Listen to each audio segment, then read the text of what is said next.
What's happening, everyone? And Arsenal, we've just beaten Chelsea 5-0, people. I'm absolutely delighted with that one. Really, really happy. Yeah, it's just what the doctor ordered. I mean, I remember doing a video, people, after we got knocked out to Bayern Munich in the Champions League last week. Obviously, I was a little bit deflated. The fan base, we were a little bit deflated. Yeah, having obviously dropped points to Aston Villa and then going out of the Champions League. But right about now, people, it just feels like the perfect response, how we've gone about these last two games. Beating Wolves 2-0 at the weekend, backing that up tonight with a 5-0 thumping of Chelsea. And it just really is looking good in terms of our regathering of momentum. And I spoke about this in one of my previous videos where I said, look, if we can just record a couple of comfortable wins, get our flowing football back, get that fluency back with our attacking moves and sequences, how we progress the play, then we're gonna come into the sticky patch of the season in terms of those tricky fixtures against Tottenham and Man United and the other two, but particularly those, with that extra element of confidence, like we believe again we can challenge at the business end for this title. So I'm so pleased, people, with that performance, and it felt like we could have scored more, particularly in that first half. There were a few openings that we created. I remember one moment where Havertz was played in and he was just approaching the 6-yard box, and instead of shooting he decided to pass. And there was another moment where Saka and Trossard, there was a bit of a pinball situation where they both had shots. It was deflected. I think one of Trossard's shots was deflected and well saved by Petkovic in the goal.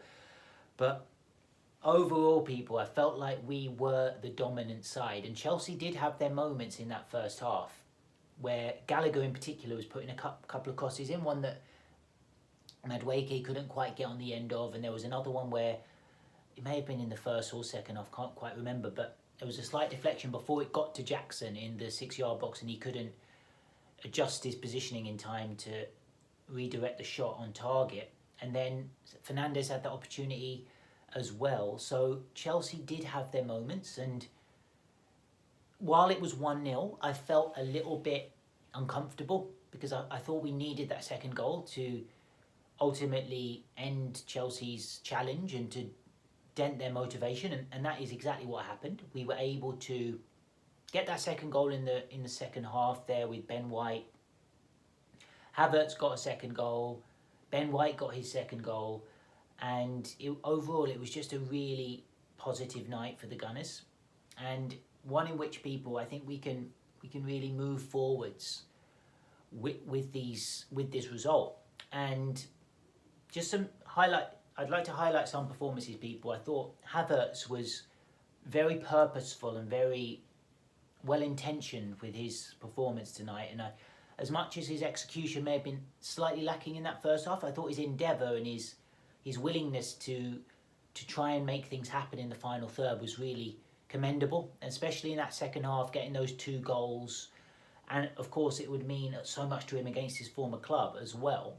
So that was really impressive from Kai Havertz. I thought Thomas Partey in that midfield produced a very encouraging display. I thought he was taking the ball down with typical serenity, and I love the way he can receive the ball, turn out of a tight space and pass all in one motion, and it just feels so seamless when he's in flow. And I thought tonight we saw evidence that he really is finding that rhythm again, because in some of his previous cameos when he's come off the bench since this international break, I've just felt he hasn't quite looked up to speed. But today I really thought he was demonstrating exactly the kind of dynamism that he can bring to us and quality on the ball that I feel can really elevate our performances in these last 4 games. Because I looked at Declan Rice as well tonight, and the way he was bursting forwards with such abandon, such lack of inhibition, was really, I think, testament to the comfort and peace in his mind that he felt that Thomas Partey had his back behind him. So it gave Rice that encouragement to just burst forwards, and I thought Rice's forward running tonight and some of his passes, his through balls was just excellent, and really encouraged people by that triumvirate of midfielders that we had today in terms of Partey, Rice and Ødegaard, and I was just having a bit of a back and forth debate with my uncle just now about the potential merits of playing Jorginho or Partey, and for the upcoming matches, particularly against Tottenham. And shout out to my uncle, but he was saying that he would start Jorginho for that conducting ability, that ability to survey options and potentially a calming presence in the middle of the park, knit things together with neat and tidy passing. And some more adventurous passing. I think Jorginho's passing range is exceptional. However, I would start with Thomas Partey now moving forwards, because I just feel he's been broken back in. He got his 65 minutes in tonight where he's up to speed, and I just feel he gives our midfield that extra cutting edge and that extra connection between players. The way he picks out Saka, he's got a very good eye for that pass to just quickly, that diagonal pass from the middle of the park to just find Bukayo Saka on the right hand side.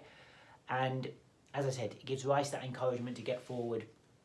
I just feel that could be the way to go against Tottenham, considering Partey as well had such a good game against Tottenham last season in that 2-0 win where we won at the Tottenham Hotspur Stadium. So let's see what Arteta does. But I wouldn't be opposed to Jorginho starting as well.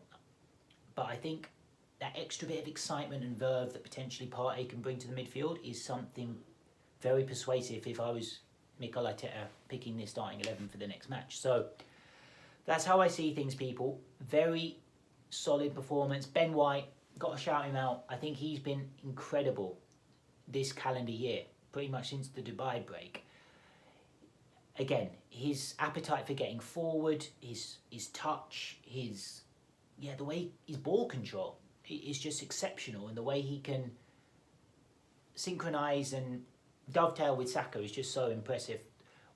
If Saka's on the ball, just doing his little jinking and goading and waiting for the defender to make a challenge, it gives White that opportunity to get on the outside, and he's a constant outlet, constant option for Saka.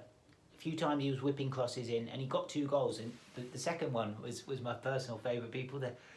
We're going to call it intentional. The ball from Ødegaard to pick him out, and Ben White just opening up his body, playing that first time cross-come shot, and it goes in the far corner. Absolutely fantastic.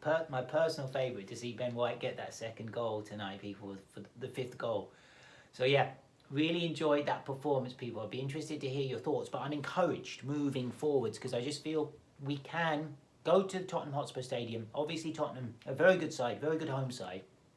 We can go there with belief, and that's all we can ask for now, people. Just having that confidence in our ability. We can turn up, play our football, take care of our processes. I want to see us being clinical, people. If that is one slight criticism I have of tonight, it is the fact we need to be more clinical when we get those opportunities, really bury those chances. So, but I do think we can go to Tottenham with that confidence that we can get something.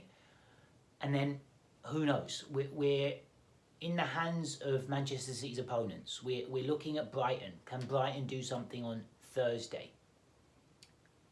Hope so. You never know. Can Nottingham Forest do something against Man City on Sunday? We'll see. Obviously, they're fighting for their life. They've got so much to play for. At home, they're a better team at home for sure. And then City's running isn't as easy as it first appeared, because then you've got Wolves. They've got Wolves to play at home. And then I believe it's away at Fulham, then they're away at Tottenham, then at home to West Ham. So it's not the plainest of sailing for them in this running. We are in the lap of fate now, in the lap of happenstance, in terms of something falling our way. If Man City were to slip up, it would be incredible for us. And yeah, let's just see how it goes, people. But from our side, all we can do is take care of business and keep moving forward. All right, people. Hope you enjoyed the video. Don't forget to subscribe if you're new to the channel, you like the videos. It would really help me out, guys. And if as well you can like the video if you like the video, that also I think does do the channel some good in terms of getting it seen. I don't exactly know the algorithms, but if you're able to do it, people, I think it would help out. And yeah, leave a comment, people, if you've got anything to add to the discussion. All right, people. Peace. Love.